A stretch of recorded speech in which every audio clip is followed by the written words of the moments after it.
Hello and welcome to the Now Spinning Magazine podcast with me, Phil Aston.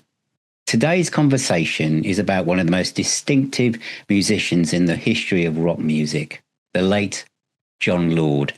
As the co-founder of Deep Purple, Jon Lord helped shape the sound of hard rock, but he was also something more unusual, a musician who bridged the worlds of rock and classical music in a way that was completely authentic to Jon Lord.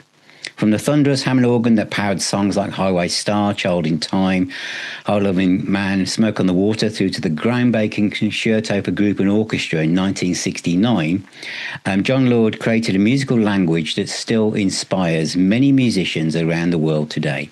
My guest today has written a fascinating new book called Before We Forget, the definitive biography on a musician who has rocked the classical world and the rock world.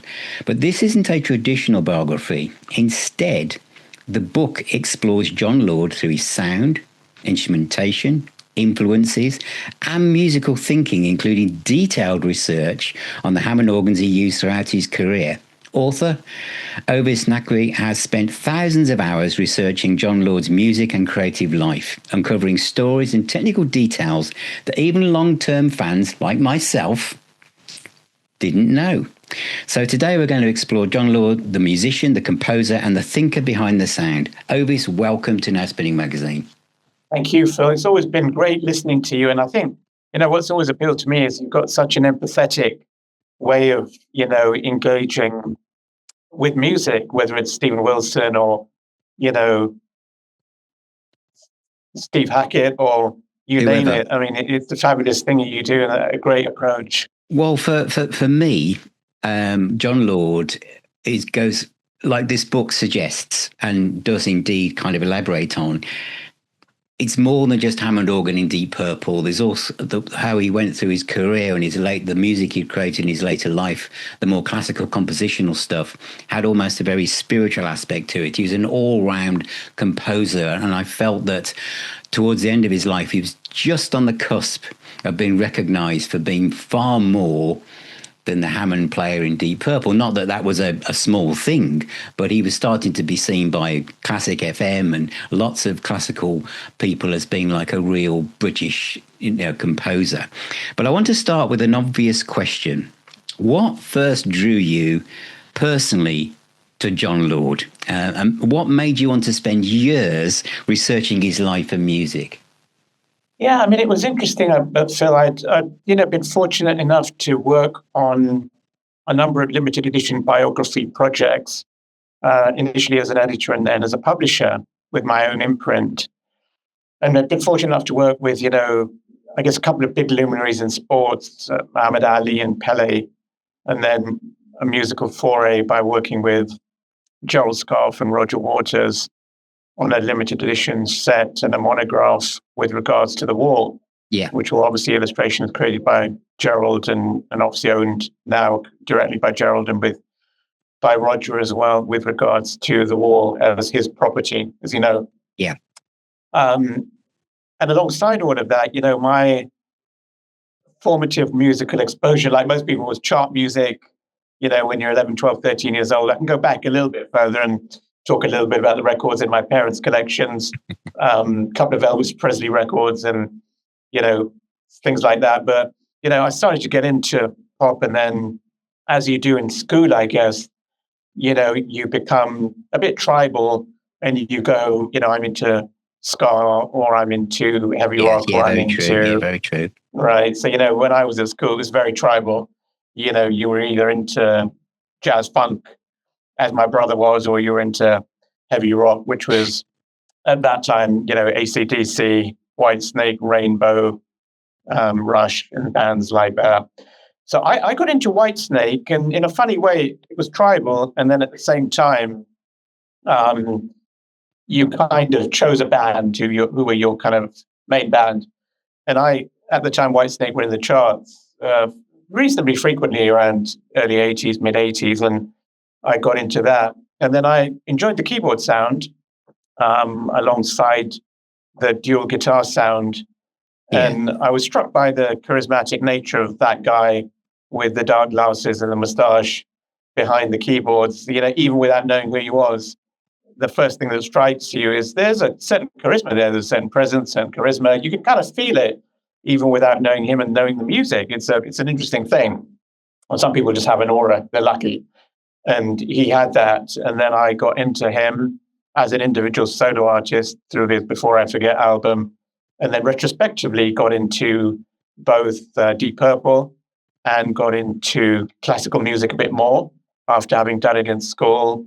And then even got into kind of Keith Emerson, actually via Jon Lord, and into prog via that as well. So it's a story as well, filling, how powerful a musician or instrumentalist can be to open windows in your head around music without them even intending to do so.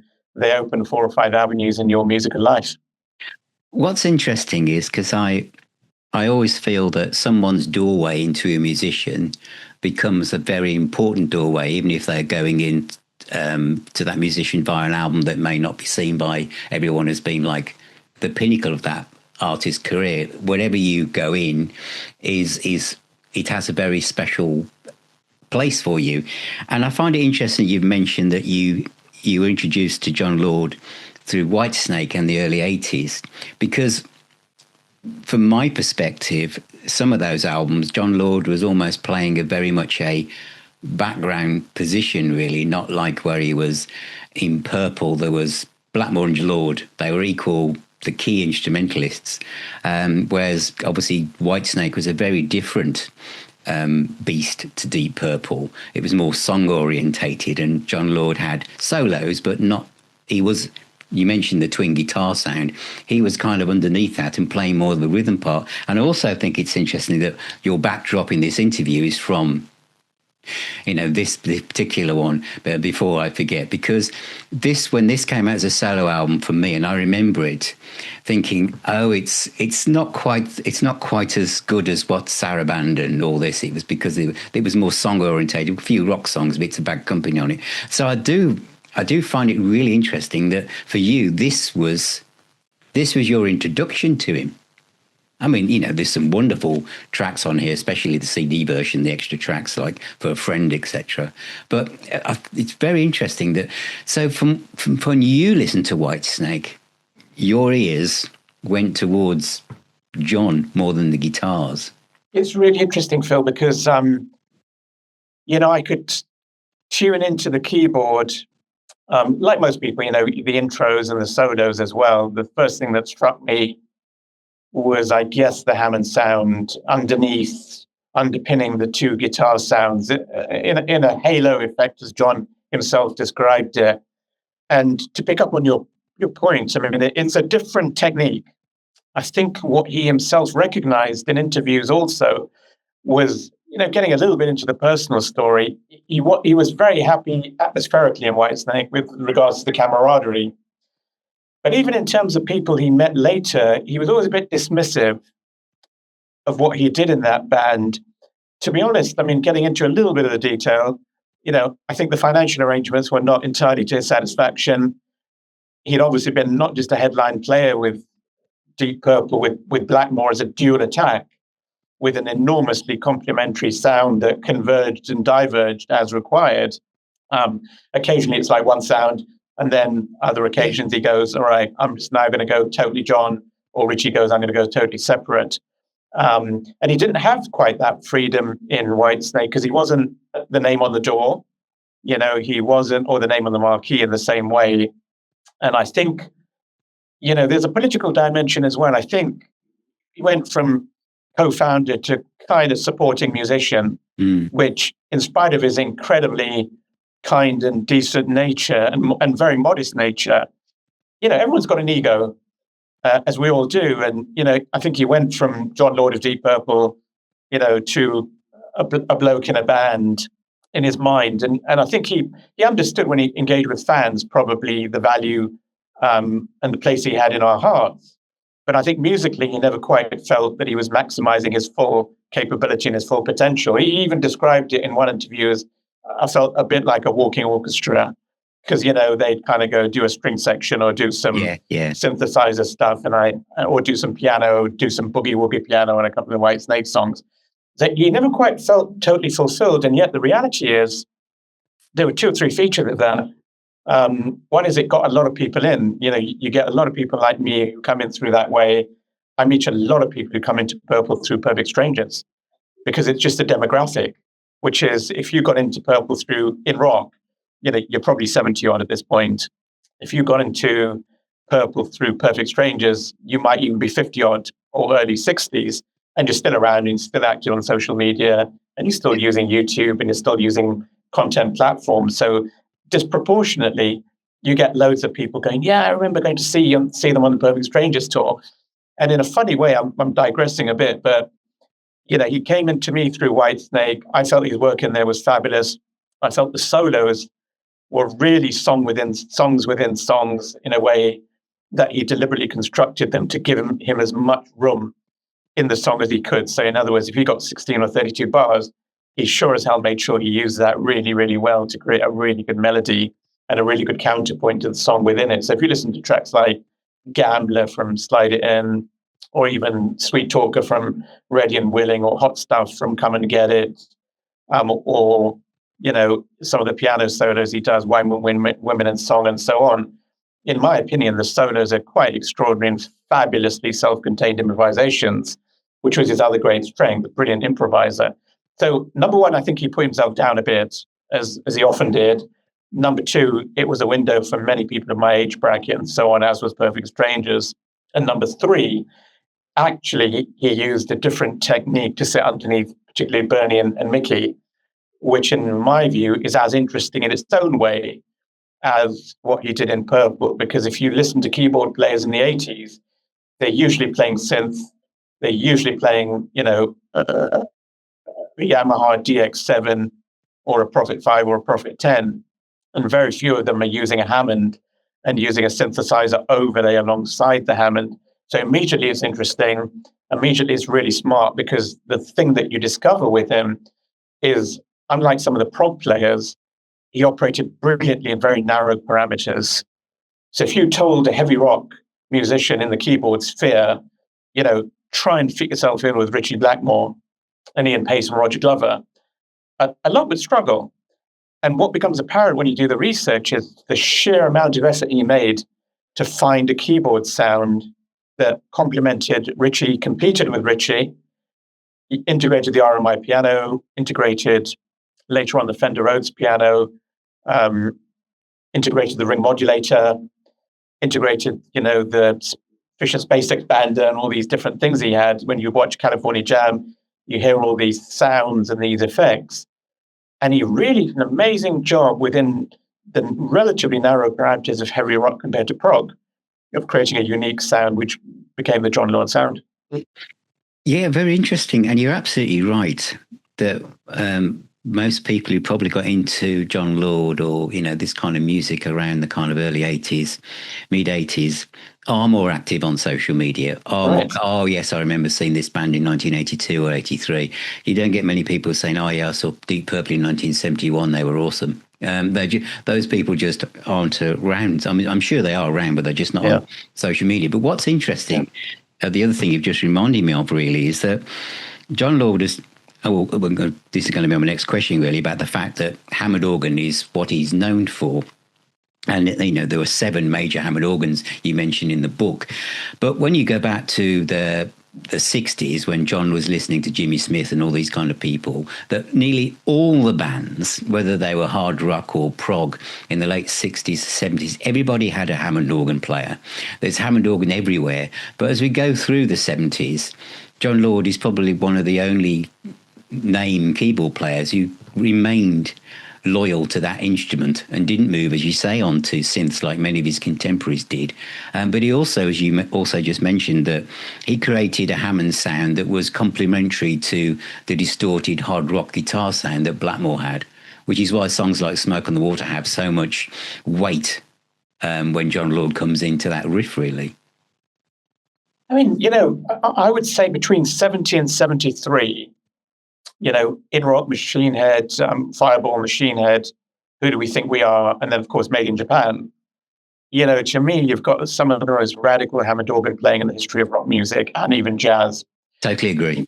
Okay, so you've got a bloke who kind of goes R&B sound of the 60s, Graham Bond, Brian Auger, um, Ken Hensley a bit later, and certainly on the jazz side, Jimmy Smith and certainly Keith Emerson, and lots of other people like that. A guy called Don Shin appears in my book because he becomes a seminal influence on Keith Emerson around the organ stabbing. Believe it or not, the knifing thing came from Don Shin, which Keith, in his enormous generosity, always admitted that I saw Don and I thought, well, there's an interesting idea in there. So I think what Jon did was kind of take the R&B 60s sound, which you hear in the artworks and hear fairly typically across music of that period. And then he kind of, through the influence of Blackmore's amplification and sound, initially with the Gibson 335, and then obviously with the Fender Stratocaster, he kind of figured, if I'm going to live in this band, during in rock, I'm going to have to find a way to compete with a heavily amplified, very loud and very charismatic guitarist. So it's not just the playing and the technique. It's a combination of playing and technique. It's a combination of amplification and sound. It's a combination of effects. And interestingly, one of the first performances I see in 1970, I think at the South Bank, in I think June or July of 70, he's actually standing up playing the organ. Because preceding that, if you look at Mark I, he's generally sitting down playing the organ. So he even visually realized, if Richie's there, stage left dominating that corner, with no one else allowed in, as we know, I've got to be able to visually do something that attracts audience interest to complement that type of visual theatre. So he does the rocking the organ thing, and he does the standing up, and his height and his look lends itself to that very, very well. So suddenly the band reaches an equilibrium where the keyboard sound and the guitar sound and the keyboard player and the guitar player suddenly match brilliantly in a way that they kind of do in Mark I, but not quite, because Jon dominates Mark I, as we know, even from a compositional perspective. And then suddenly it becomes a dual twin attack, which is usually a twin guitar attack, in most rock bands of the 70s, like Thin Lizzy and so forth. But it becomes a keyboard guitar attack. And that never gets achieved by any other band. Because when you look at the great players like, certainly, as I said, Ken Hensley and Keith Emerson is dominant because it's not really a guitar keyboard band. And even, Rod Argent and people like that, and later on Greg Rowley, it's an organ sound, but it's not that same dynamic of twin attack. So I think Jon's contribution largely resides in the technique and the ability to do that. But as I said, given his technique and given his classical pedigree, he could operate. He was like a footballer who could play in any space on the pitch. If you wanted him to lead, he could do that. If you wanted him to accompany in the midfield, he could do that. If you wanted him to defend and be underneath Blackmore, he could do that. And he could do it across different Purple albums. If you look at his playing on Perfect Strangers, a lot of people say it's a little bit less visible a contribution than example Machine Head. But to me, it's beautiful because if you listen to Knock at Your Back Door and the amazing outro passage of that where Blackmore's allowing himself to go completely freeform, Lord is taking the riff. And there's a beautiful interplay between Jon taking up the riff of Knocking at Your Back Door and allowing Richie to go wilder and more emotional on his outro. And to be able to do that, I think you've got to be a very emotional person and a very emotional player. You cannot be an egotist, because egotists go, no, I can't accompany. I'm a lead keyboard player. It's me or nothing. And human beings and emotional people go, if I have to sit underneath Richie to let Richie shine, I'm going to do that. If I have to sit underneath Bernie and let Bernie shine, I'll do that. And if I have to do the same with Steve Morse, I'll do that. So coming out of all of that variance in his approach is an enormous amount of humanity, because it just shows you the true spirit of somebody serving the music rather than serving his ego. I mean, he's famous for blending classical music and rock music together. I mean, I'm thinking, even when I was a young kid, that I was aware that he was well, both of them, these like little classical motifs that Blackmore and Lord did. There was something different about Deep Purple. And I came to the Concerto for Group and Orchestra a lot later because I was just someone who came in rock, machine head, and this other thing with the orchestra. I didn't go there for quite a while because I thought, well, that won't be my kind of thing. You know, I'm a teenager. But of course, its stature just grew and grew, and I think Blackmore obviously thought, okay, we'll give that a go, but now we're not doing that. We're going to focus on rock. But all the way through the 70s and 80s, every time he came to Jon Lord's solo section, he always put classical music in, so you just knew that he was able to just play all that kind of stuff really easily, and he obviously wanted you to know about that. And the solo albums during this period, I mean, Windows is incredibly experimental and probably the most difficult solo album for anyone to get into if they started there. But Saraband and all this kind of thing, do you feel that as you've done all your research that the classical part of his love for classical music and his classical background, do you feel he was comfortable the way it was portrayed in the 70s, or do you feel he wanted more recognition for that even then? Interesting. I mean, I think he did what he needed to do in Purple and was very happy with that. It was never gratuitous, because even when he brought in classical influences from quite a wide array of different things that he'd listened to over the course of his life, especially early, he brought different things into it, whether a bit of Rimsky-Korsakov style soloing, and Rat Bat Blue, or whether it's the Bach influence that many people reference when they talk about, Highway Star and the solo there, or Burn and the solo there. The reality is, I think he used his solo career to express himself very powerfully in a more classical vein. And interestingly, he didn't go down the proggy type route. He didn't go, right, let me use my solo career to experiment with synths and go a bit closer to Keith Emerson or Rick Wakeman or Six Wives of Henry VIII or whatever. He didn't do that. He kind of went, let me compose. And if there's a role for me as a player in that, great. And if there isn't, fine. And he used certainly the Hammond as the centerpiece, obviously on the Concerto. He used the Hammond to a large extent as the centerpiece on Saraband, even though there's some synthesizer work in there as well, quite a bit. ARP Odyssey, the ARP Odyssey 2800, etc. And certainly on Windows, there's a bunch of ARP in the live performance. You see it, as well as the Hammond that he uses in that particular performance. So, in my opinion, he was quite fulfilled. I mean, I think by the time he reaches 76 and plays Aston and Lord, he'd got quite a lot of classical stuff out of his system. He probably had a few ideas he wanted to express.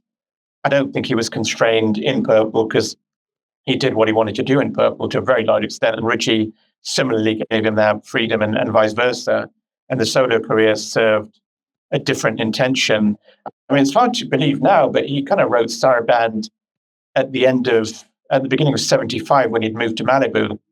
He was he had a separation from his first wife, Judy, and he wanted to get away for tax reasons as well, and as did most of the members of Purple at that time, including Glenn, who moved to Beverly Hills, and including Coverdale, who moved to Germany, and John moved to Malibu. And I've even found the spot where he moved to in Malibu. He apparently lived in Anne Margaret's house, in a rented house owned by Anne Margaret, and it's in Malibu. I don't know if that particular house is still there, because things get knocked down in California all the time, but he definitely moved there because he wanted to get away, and he composed Saraband there in the course of an extended writing session. But just that album gives you an amazing insight into how eclectic he is. I mean, there's an array of different references in that album, which I cover in the book. Yeah, because each piece is a song, a kind of a song cycle in a suite type of setting. And if you look at Windows, it's completely avant-garde, given Eberhard Schöner's influence and John's own aspirations in that area. And then Gemini Suite is, in some ways, quite different actually to the Concerto, because it's much more integrated around rock musicians and different instruments, vis-a-vis guitar and drums and so on. So, if you look at his solo career, even until 75, 76, when Saraband comes out, it's really eclectic and gives you a good indication that wow, this guy's got a very, very sophisticated musical mind. I mean, one of the things in the book, Ovais, is the amount of detail you go into about the instruments themselves. You know, each of the 7 Hammond organs and all his approach and his equipment and his setup. I mean, what drew you to that aspect of his career and him as a person to put this in the book? Because it's a key part. It's a thread that moves all the way through every chapter, really, in great detail. You usually see it in guitarist books. They use this gauge strings, they use this amplifier for this album, but you don't not tend to see it with books like this. So this is what makes it very different. But what was it that you thought, I'm going to cover this? This is going to be an absolutely anorak approach to what Jon used on stage. Yeah, I mean, it's interesting. I wanted to do something deeply researched that was, in a funny kind of way, quite niche. Having done quite big mainstream projects with, big superstar sports figures, in a funny way, I thought, what's my passion? Who's an individual who's really been there as in a kind of part of my musical journey over my life? And what's the angle of attack with that individual? I quickly realized that he was a very private guy. And and people have slightly misinterpreted this. I didn't want to go into his private life, not because I didn't find him interesting, but because I wanted to do a book. And I'll be quite frank, I wanted to do a book that had he been alive, he wouldn't have felt awkward about. A bloke sniffing around going, let's dig into the first marriage and let's dig into this and that. I didn't want to do that. I just didn't feel, even though he's no longer around, I didn't want to serve his memory by digging around his life in terms of his family and in terms of his social circle. I just didn't want to do it. I didn't feel that, I felt I respected him too much to go there. And then I thought, if he was asked to write a book, where would he go? And if you look at his reticence across his life, even in talking about his family, his kids and his wife, he really did. He always slightly talked around the subject, but most of it comes out in his solo career after 1998. Pictured Within is the first time he kind of goes, my mother, my father, my wife, my children. Anybody who says get into his personal life, I'd say, honestly, just listen to that record. You don't need to dig around, because everything he then did after that, his social circle, Sir John Mortimer, To Notice Such Things, Boom with the Tingling Strings, the portraits he paints of individuals, including his mother Miriam. You realize he wants to tell his life story through his music. He doesn't necessarily want to tell it through talking about it. And so I thought, let me honor that memory by finding a way into his life, which is his sound and his instrumentation, as the way into the Jon Lord story, not per se the person, and certainly not the personal life. And the other thing I wanted to do was, in the course of my conversations with his brother Steve, who's still very much around and who had an 80th birthday in December, to be honest with you, I wanted to do a piece of work that even Steve would go, that's a good piece of work, not that slightly debases my brother's memory or does something that's slightly embarrassing both for me and him, because Steve is equally exceedingly private. And again, never features in the Jon Lord story. Most people like me don't realize until decades later, God, he had a brother called Steve. So I wanted to honor his memory. I wanted to find different ways in than just him. And I figured if I tell almost the contrapuntal story of the musical journey, the bands, the sounds, the instruments, the classical and rock sitting parallel, and an insight into the man through the music, to me personally, that's the book I want to write, which is the Jon Lord stories through his sound and through his records and through his instrumentation and through his musical intentions. And I have to say I'm proud of that, because I just didn't want to go into an area that would cause me to feel awkward later or cause other people to feel awkward. And sadly, his wife Vicky passed away in the course of this. And I also wanted to do a book that I felt she might look at and go, that's a really good thing that Jon would have been happy with. And to me, the most important thing, if I could just wrap up this particular thing, is, Paul Mann said to me, if Jon was around, he'd be chuffed. he'd have gone, wow. I mean, number one, you got the time to do all this. That would have been his gag. But then he'd have gone, wow, the fact that you dug around and tried to tell my story with all this detail, he'd have been, in Paul's mind, chuffed, thrilled, and, touched. And I have to say, that's what I wanted to achieve. I think you've put that beautifully, Ovais, and I think that really opens up to anyone watching and listening to this just how this book comes across to the reader, and I think you're absolutely right. I didn't know he had a brother, but I also know that when I first heard Pictured Within, everything changed because, as you say, he was a very private man. And when I bought that album and read the sleeve notes where he talked about, how much he loved his mom, and he lost his dad as well, and the fact that they're back together again, and the way that the way he wrote on that in a very personal way, which he'd never done before. In any interviews, it was really about, well, I play this keyboard and I do this, and but this was very, very different.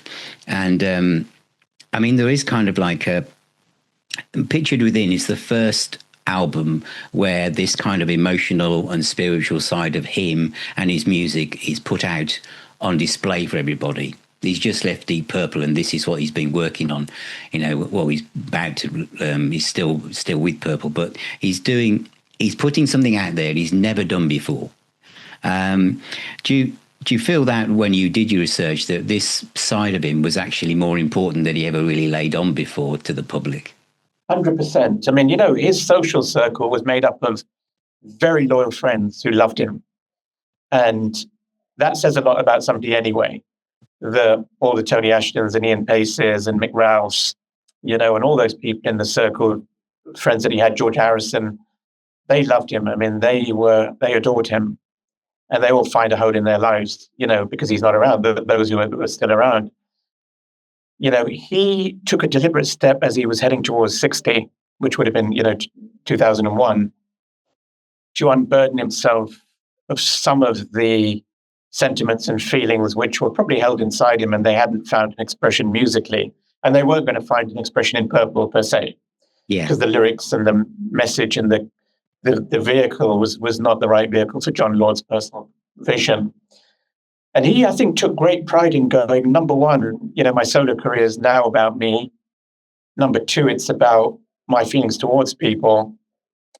And once he'd found that particular side of himself Pictured Within in 1998, he never let go of it, because all of the albums after that, even the commissioned ones like Durham Concerto, they all reflect a wistful, emotional, English, atmospheric,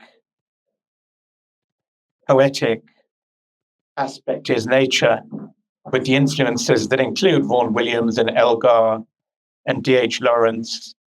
And you hear all these literary and musical references starting to come into his choice of titles and his choice of melody, because alongside the music, he was very well read. I mean, there's that famous joke from Blackmore.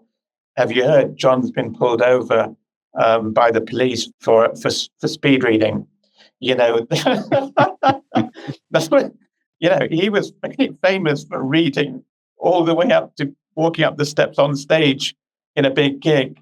John would be busy buried in, whether it was Mickey Spillane or D.H. Lawrence, whatever was around, he'd read it.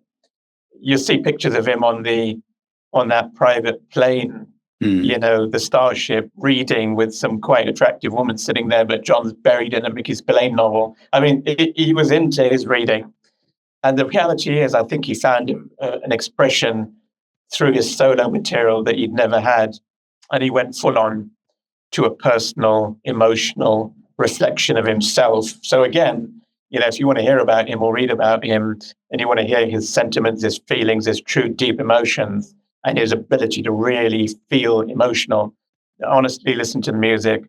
And finally, there's that beautiful quote from Roger Glover in one of the documentaries about, the 2014 concert at the Albert Hall that was orchestrated with Paul Mann being a major figure in the creation of that.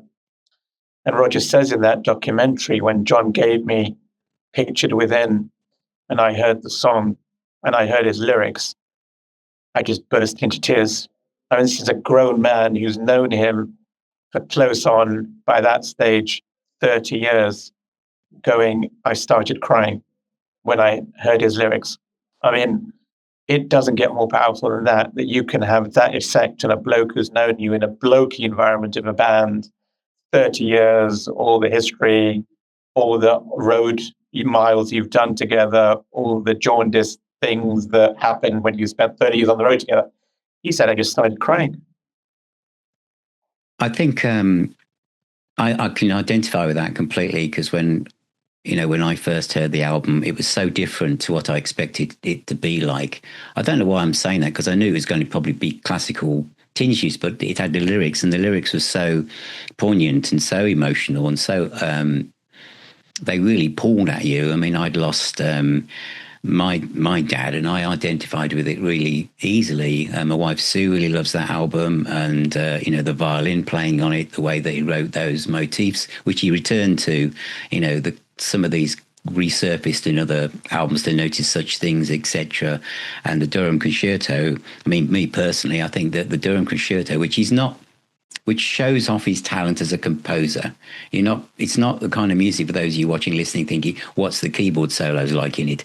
You're missing the point. This is a monumental piece of music that's so stirring as it goes through morning, afternoon, and evening. It's just so huge that the sadness that I feel towards Jon being taken away from us so early is that he was on the cusp of being recognised as a serious composer, which I think, because you mentioned earlier, he was a humble guy. He wasn't thinking, "Oh, I'm great. I should be identified. I should be recognised for this." He was just Jon Lord, and he meant, you can tell in these later interviews that he just loved this and he just wanted time to do it, didn't he?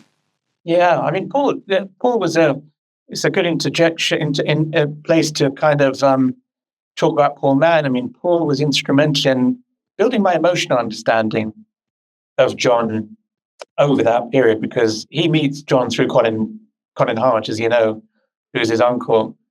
And Colin goes, "Oh, my nephew, he might be able to help you with this concerto thing." Yeah. And at the time, the concerto manuscript still doesn't exist, by the way. This is the right beginning. Yeah. And Paul's been around. I mean, because of Colin, he's met Blackmore, he's met Don Airey in the late 70s and played on his Yamaha CS80. And, he's a known guy to a limited extent. And obviously, Gillan's reaction is, "Your nephew, come on, Colin, we've got, big names we could have working with Jon." And then he said, "No, I'll introduce you." And of course, Jon loves Paul. I mean, Jon loves Paul. And if you think of a 24-year age gap, again, an egotistical senior guy would go, "He's a whippersnapper. I'm a senior, famous, legendary figure in rock. He's a bloke of 30-ish. What's he going to be able to do with me?" And he doesn't do that. He treats him as an equal. And if you look at the manuscript pages that Paul showed me of the concerto, by the time it obviously gets played in September of 1999 at the Royal Albert Hall, and on those 2 evenings, Paul's notations on the computer printouts are as extensive as Jon's. This is not a bloke going, "It's my concerto, I will mark it up with my changes." This is a bloke going, "Paul, if you want to change stuff and you've got views and you think the French horn should be sitting there, or this particular passage should be shortened by a bar, mate, you do it." And Paul, was treated as an equal. And just that is an amazing thing, where he instantly embraces Paul. He sees the value of Paul as a collaborator, but he treats him as a complete equal. So that phase of Jon's life, inflected a lot by Paul's kind of recollections to me, paints a really interesting picture, some of which I paint and some of which I leave private. But, he's a bloke with an ambition. The audiences are smaller. The music is more personal, but you're suddenly playing to far smaller venues. You're not in an arena, 15, 20,000 people. You're not playing festivals of 50,000 people. It's an adjustment. It's an absolute adjustment. And Anna Phoebe, the violinist, tells a story that we were lining up in the line, boarding a British Airways flight to Russia for a series of concerts in 2011. And Jon was standing in the economy line. And I rather tentatively said to Jon, we're in business, you don't need to stand there. And she said he was nearly embarrassed, if not humiliated, to leave the economy line because he didn't want to show everybody that he was jumping the line. I mean, he didn't want other passengers to think, who the hell is he moving into another line, jumping ahead of us?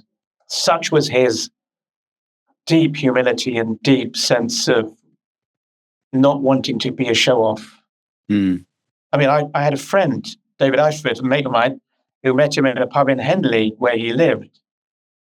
And Vicky had an injury, I think, and couldn't do the food together. So Jon would go to the pub to pick up the food. He had to tease out of Jon Lord that he was Jon Lord. He said, my name's Jon. And he said, what do you do? Oh, I'm just a musician. And then he says, and David knew him from In Rock and stuff, but he knew him with the dark hair and the big moustache. Yeah. So he didn't quite recognize him. And he said, anything I'd know? And he said, I was in Deep Purple and Whitesnake. And then my friend David goes, you're Jon Lord? And he goes, yes. Even with a stranger, he didn't want to lead with I'm Jon Lord. Yeah. He just wanted to be Jon. He didn't want it to be the subject of the conversation. Fantastic. You've also, for this book, you've tracked down quite a few people from the Deep Purple era who've never spoken publicly before about Jon. Were there any stories or insights that particularly stayed with you from that? Yeah, I mean, I think Colin has, multiple recollections, many of them in his book and so on. And obviously the overriding sense all of these guys have is just the decency and humility and lack of hierarchy. I mean, he had no issues with having a Romy Martin with a tour member, or I should say with a crew member. Yeah. It wasn't, I'm Jon Lord, I can only drink with Ian Gillan and the band. It was like, if somebody was there and he liked them, he'd be perfectly happy forming a social bond with that person. And one of the people that he hung out with a fair bit was Willie Fife, who I think is related to Nick Fife, actually. He was, I think, a half-brother of Nick, who obviously plays in Perpendicular, because their father was the same guy, Will Fife Jr., the son of Will Fife Sr., the famous musical comedian, etc.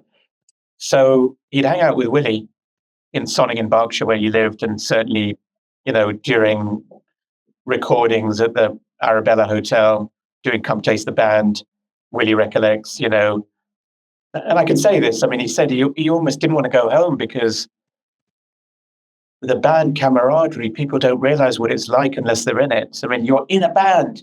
You've got Coverdale and you've got Glenn Hughes, but they're your mates. And Blackmore, whatever he is, he's a mate. And Ian is a mate. And Roger's a mate.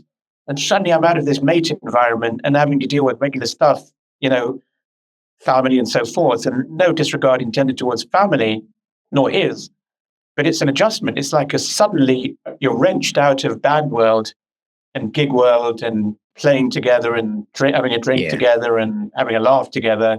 And then you have to step into the real world of parents, mothers, wives and kids and so forth. And he said you'd feel that a little bit with him, which is not a reticence to not be with the family, but he was really into band world. He was quite into hanging around with Willie and having a drink with Coverdale and cracking jokes. And the mimicry was famous. I mean, Ian Pace says so, and so do others. I mean, his ability to... Colin Hart said to me, he did a Geordie accent better than anyone I've ever heard. He could mimic anybody. He could tell fabulous jokes. So, that's really... And there was a wistful thing as well. Because of that, the first marriage and so forth, there was a degree of, I have to now step back into the real world and deal with real issues, as we all do in our regular marital lives. So, that was a really interesting personal insight, which is not at all in any way too personal. I was careful to couch it carefully, but, all musicians, all road guys get addicted to the road. And those who see Purple today, these guys, Roger and Ian Pace, they're half the people they are sitting at home. They have to be there. They live for it, don't they? They live for that moment. And it's not ego, it's expression. It's emotion, expression. The true personification is me, is being in that drum kit, on that drum seat, in front of an audience, even if it's perpendicular in Bochum last Saturday, in front of probably a couple of hundred people. Sadly, I couldn't make it. Whether it's that or California Jam, I'm built just for that. Yeah. And good wives and good family members recognize that. Yeah. There's a part of the book when you list your top favorite Jon Lord moments, solos. I was very pleased to see that you mentioned quite a few from Who Do We Think We Are, and also when you talk about that album, in a way, because Richie hadn't got his eyes on the ball as much as he had on previous albums. In a way, that Mark II album is where Jon Lord really shines, isn't it? Yeah, I mean, you hear that famous story of, Tommy Bolin having issues clearly by the last tour and just not being able to perform properly, and John having to cover. I mean, if you listen to Burn from that tour, I mean, it's all keyboard. There's minimal guitar, it's all keyboard. And I think John, in a funny way, does the same responsible thing on Who Do We Think We Are? Even though Blackmore's there, of course, I think he basically takes over because he just doesn't want to leave the audience shortchanged by a band not really cutting it in quite the same way. By then, Richie Blackmore had even experimentally done a little trio concert with Phil Lynott and Ian Pace called Babyface. And the first sessions of Who Do We Think We Are in Rome, I think, resulted in Painted Horse and Woman from Tokyo. That was it. According to everyone, it was just sitting by the pool, drinking, and just no one was into the idea of having to get back into the groove of working. So they cut their losses in Rome and then convened later on in Frankfurt to actually do the album later on in the year, because they're just not getting there. And so I think he realizes that, possibly Richie's certainly not in for this lineup, because obviously the tension between Gillan and Richie surfaced fairly heavily by then. And he realizes, let me start making a bit of effort to plug the gap. And so he's playing on that. If you listen to people like Don Airey, Don is, and Oliver Wakeman, I mean, Oliver says John's playing on Who Do We Think We Are is like mind-blowing, and Don Airey he does amazing stuff on that. If you listen to Rabat Blue and that's the one. Yeah. Right. And even in my opinion, the solo on Woman from Tokyo, which John himself said, I could have had another crack at that. No worries, mate. I mean, that is an extraordinary, fabulously funky piece of work.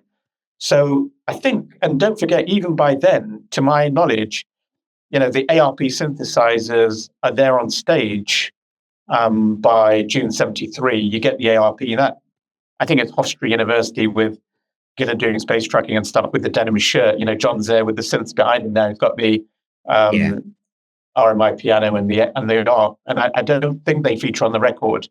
So most of those effects are kind of Hammond distortion, ring modulator, a bit of speeding up here and there. Through some tape effects, but broadly speaking, I think what he does on that album is almost beyond what he does on Fireball and Machine Head and in rock. Yeah, I totally agree. I think for John, to really feel the focus of Jon Lord in Purple, Who Do We Think We Are, is a very much underrated gem. I mean, he was still really pushing the Hammond organ on the start of Might Just Take Your Life on Burn a year later. So yeah, he really rich, deep, wide Hammond sound. Yeah. There's one point, Phil, if I can interject. Yeah, of course. I mean, I think what you start getting is also, by the time he's done in 2002, you start hearing the phases of your Hammond sound. So obviously I've focused heavily on the synth. The reason why I did the synthesizer thing was to show that there's more to Lord than just Hammond. So I did a pretty heavy, extensive thing from every instrument, every phase, and identified the phases of different synthesizer rigs that he had, because he ends up, Korg M1 workstation era in the 90s. And then he starts off Mellotron in Mark 1. And in between, there are all these phases of, RMI piano, electric keyboards, basically, and then the ARP, and then the Moog era, and then a heavy Yamaha era as well. And then within there, pre-Yamaha, there's the emulator era, emulator 1, emulator 2, which he uses on Perfect Strangers and House of Blue Light. And then obviously Yamaha DX1, DX7 that he uses on House of Blue Light as well. And the Yamaha CP70, CP80, and CP80M that he uses on across Whitesnake and Purple. Point being, I want to tell that story, but the Hammond phases get really interesting because there's a certain sound in Mark 1, there's an in-rock sound, there's a heavy industrial machine head sound, which carries on broadly all the way to Who Do We Think We Are? And then Burn, Your Beloved Album, period, he gets back to Leslie, and then he uses the Hammond through the Leslies into the Marshalls, and it gets that slightly proggier area sound, which live on California Jam still stays really quite heavy because there's a heavily amplified sound. But on the records, it almost gets a bit funkier. So when you get to Stormbringer and certainly Come Taste the Band, which has relatively less Hammond actually, but there's a killer solo he plays over that period on, Highball Shooter, which is about as funky and cool as it gets. Yeah, and there's the Fender Rhodes solo on Hold On, so he kind of goes, I think he complements Coverdale and Glenn. He kind of goes, well, that's not Gillan anymore. It's Coverdale and Glenn being a bit more American and a bit funkier. So I think he adjusts his keyboard sound to become more attuned and in tune with that purple sound, which alienates Blackmore, but still results in some really great work. So after spending literally thousands of hours researching Jon Lord's music and life, did your perception of him change in any way? And was there a moment during your research where you suddenly realised something about him that most of us fans might have missed? I think more of an experimentalist than we think. He did himself down a bit, which was also a bit habitual. He'd almost put himself down. There's one interview as with a German interviewer in the 2000s where he said I was a background musician in Purple, and the interviewer says, "I'm sorry, I don't understand. You weren't a background musician. You were sitting there alongside Ritchie." And then he goes, "Yeah, fair enough. True, I was." I mean, he almost had such a reticence to show off that he'd do himself down a bit, unlike many people who do themselves up or pull themselves to a slightly higher plane than they actually are. He did the opposite. So for me, he always underplayed his synth and keyboard experimentation, because when you listen to A200 on Burn and you listen to some of the things he's doing, even on House of Blue Light and Perfect Strangers, and even the Hammond sound where he combines Hammond XB2 and Hammond B3 on The Battle Rages On, where he's actually got synthesized Hammond mixed in with real Hammond to give himself an even beefier sound. Yeah. In his view, the XB2 mixed nicely with a clarinet sound, probably on the Yamaha DX7, which he kept using for a long time. So I'm saying all the way through, he keeps trying to tweak the Hammond sound. But if you look at the number of keyboards he played, I've actually itemized all of them vertically by keyboard, horizontally by period. And there are, I think, about 54 or 55 different bits of kit that you'll see in that table, Appendix C or D. That is almost the centerpiece of the book. I mean, it's an appendix, but if you wanted to immerse yourself on Jon, the keyboard experimentalist, I would have a proper look at that table.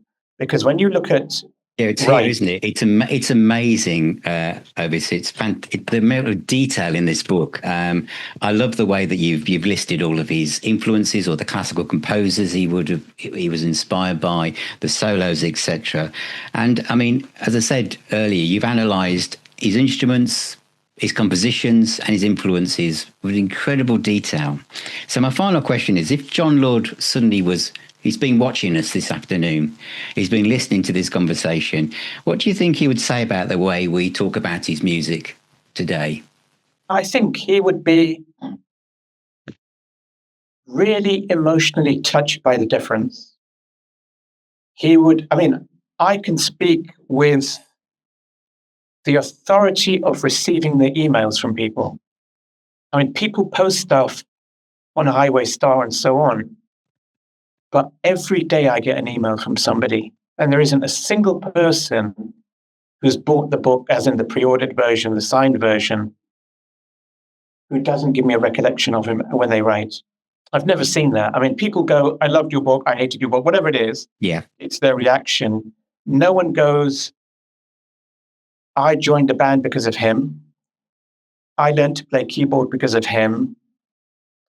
I met him for 5 minutes, and he was the nicest man in the world. I met him for 20 minutes and he even had a drink with me. I've never seen that, possibly apart from being privileged enough to work with Muhammad Ali. I've never seen that level of emotion, that level of being missed by your fans. I can't imagine what it's like to be missed, for him to be, missed by his family. Because if fans miss him the way they do, and people write these emotional recollections, and someone like me, gives up 2 years to do a book just about him, proudly with deference to him, you can imagine the loss that his family feel and his wife felt, who, passed away 13 years later and probably never recovered from him going. Probably never recovered. So, to have that spiritual, emotional reaction on people, fans, colleagues, Blackmore writes a song about you, Gillan talks about you all the time, Ian talks about you, Roger talks about you, Don Airy has no ego issues with you being in the room, metaphorically. He's very happy to defer to your style and build a style in Purple that only reflects Jon and takes it to a different stage. I mean, how many keyboard players would go, instead of ripping up that textbook, which is what most people would do, and go, oh, fine, he did that, I'm doing this. It's going to be covered in synthesizers, like it or not, I don't care. I'll stick a bit of Hammond in, but this is me. How many keyboard players would go, I'm going to take what he did and replicate it here and there, where I need to replicate it, like Highway Star, I'm going to replicate it. Where it's different, I'll make it different. On the records, I'll do my own thing, but his spirit is going to inflect everything I do. I mean, how many people have the humility as a named musician to go, I'm going to reflect the spirit of somebody else in my playing? I mean, that's Don. And no one told Don. And if Don went the other way, it would have been fine. Yeah, that's very true. But his humility to go, that's so intrinsic to the DNA, I'd be mad to throw it away. That also says everything about Don's humility. Yeah, I mean, he played he played wonderfully well with Steve Morse. Jon Lord did as well. Saw them many times on that tour. I mean, me and my wife were driving back from Birmingham to where we live in Cornwall yesterday, and we had Durham Concerto on in the car, and we were thinking just how amazing this piece of music is. And this morning I played April from the third Deep Purple album just to balance that out with an early bit of work, because one of the things about this book is it's obviously absolutely marvelous, Ovais, and I absolutely love it, is that it will make you play a lot of music with Jon Lord on it. It will just send you down a rabbit hole. You probably got a lot of the albums, everybody watching, listening to this, but it will make you listen to them again with a different slant, with a different understanding. Yeah, that's very kind. It's like a cookery book. It's got to make you cook. I mean, otherwise it's not a cookery book. So in the same way, if I've achieved the objective of making you listen to him and immerse yourself in his world, then I've done my job, hopefully. You have indeed. This book is out on Gloria Books. You can get it from all online retailers. But it's in bookshops next. It's on bookshops as well. 26th of March. Yeah, 26th of March. Waterstones, etc. Yeah. Excellent. Well, thank you so much for your time today, Ovais. It's been absolutely wonderful talking to you, and thank you so much for sharing your stories and your knowledge and all the research that's gone into this fabulous book on Jon Lord. Thank you very much, Phil. And I know you're a real fan, and I really appreciate that. No, you're very welcome. Okay, thank you very much. Thank you. Thank you very much. Thank you. Thank you, Bye-bye. Phil. Peace. Thank you. Bye-bye. Bye. A huge thank you to my guest, Ovais Naqvi, for his time today and introducing us, although I have a copy here, of Before We Forget, a work in 8 movements about the life of Jon Lord. One of my favourite bands, as you all know, many of you know Now Spinning Magazine. I talk about Deep Purple a lot and all of those key musicians in that band, although they're all key musicians. But Jon Lord is one of the key musicians, isn't he? Jon Lord was one of those musicians that didn't just play an instrument. He created a sound that's become part of that style of music. He was a pioneer in playing keyboards in a really hard rock, even called heavy metal back in the early days, by the way. And what's fascinating about the book is it kind of explains behind the scenes and how that sound was actually built, from the instruments that Jon used to the musical ideas that drove him. For fans of Deep Purple, classic rock, and lovers of classical music, because Jon was moving across genres, literally knocking them down as he moved forwards in his life. And it's an absolutely amazing book. And it is true, what Ovais said, when you get to albums like Pictured Within, and in fact, I do want to say this as I sum up, really. What was really lovely about the way Ovais talked about Jon Lord was the fact that he had deep respect about Jon Lord as a person, that he didn't want to go digging up things about his personal life if Jon was literally sitting on his shoulder and he would approve all the way along, and also, his family as well. And I thought that was really special. And it is true that Jon was a very private person, but when you get to Pictured Within and he talks about his feelings towards his mum and dad who had passed away within a short period of time, how that affected him. And when you listen to the lyrics of Pictured Within, and then you get into this later style of music, which is about Jon as the composer, it is incredibly moving and spiritually emotional. It's absolutely a wonderful body of work. So if you only know Jon Lord because of Pen in Japan or Burn or Perfect Strangers or Wedding Willing by Whitesnake, give those a listen. They are the perfect soundtrack to many moments in our own lives. So thank you for watching. Thank you for being here. Please subscribe to the YouTube channel if you're watching it there. Subscribe to the podcast if you're watching on Apple or Amazon or Spotify. Check out the website at nowspinning.co.uk. We have our own shop there for buying music, our own merch shop, and also lots of things coming up. If you're a patron, you get access to our private communities on WhatsApp, on Facebook, and also you can come along to our own private pub called the Now Spinning Arms, which meets up twice a month. Take care, and remember, music is the healer and the doctor.